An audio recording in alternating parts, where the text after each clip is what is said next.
சென்னையில் கல்லூரி மாணவர்களை டார்கெட் செய்து ஹெராயின் போதைப் பொருள் விற்பனை செய்த அசாம் இளைஞர் அதிரடியாக கைது செய்யப்பட்டுள்ளார். இன்ஸ்டாகிராம் மூலம் நட்பு வட்டாரத்தை உருவாக்கி கல்லா கட்டியவருக்கு கை காப்பு போடப்பட்டது எப்படி? अब वक्त आ चुका है, तुम बस तमाशा देखो, हम बताएंगे खेल किसे कहते हैं.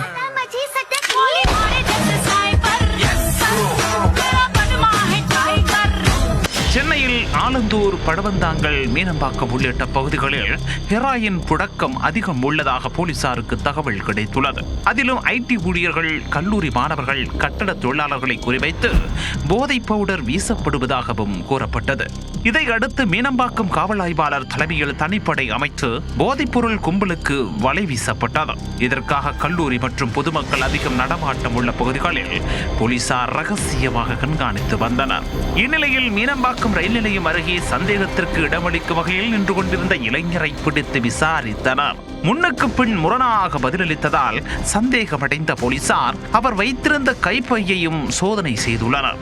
அதில் சுமார் 1.5 லட்சம் ரூபாய் மதிப்பிலான ஹெராயின் வகை போதைப்பொருள் இருந்தது கண்டுபிடிக்கப்பட்டது. உடனே அவரை மீனம்பாக்கம் காவல் நிலையத்திற்கு அழைத்துச் சென்று விசாரணை நடத்தினர். அதில் அசாம் மாநிலத்தைச் சேர்ந்த 25 வயதான நிஜாமுதீன் என்பது தெரிய வந்தது. கடந்த 2 ஆண்டுகளுக்கு மேலாக அசாமில் இருந்து ரயில் மூலம் சென்னைக்கு அடிக்கடி வந்து சென்றுள்ளார். அப்போது ஹெராயின் உள்ளிட்ட போதைப் பொருட்களை சென்னைக்கு கடத்தி வந்து இளைஞர்களை குறிவைத்து விற்பனையும் செய்து வந்துள்ளார்.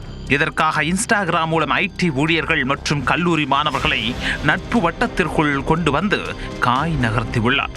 பின்னர் தனது போதை வலையில் விழுபவர்களை குறிவைத்து ஹெராயின் சப்ளை செய்து வந்துள்ளார். மாதத்திற்கு 3 முறை மட்டுமே சென்னைக்கு வருவதை வழக்கமாக கொண்டிருந்த இந்த நிஜாமுதீன் ஒரு முறை சென்னைக்கு வந்தால் 1 லட்சம் ரூபாய் வரை கல்லா கட்டியுள்ளார்.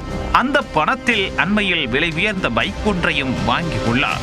கைதானவரிடமிருந்து 13 கிராம் ஹெராயினை பறிமுதல் செய்த போலீசார் அவர் மீது போதைப்பொருள் தடுப்பு சட்டத்தின் கீழ் வழக்கு பதிவு செய்தனர். பின்னர் நீதிபதி முன்னிலையில் ஆஜர்படுத்தி சிறையில் அடைத்தனர்.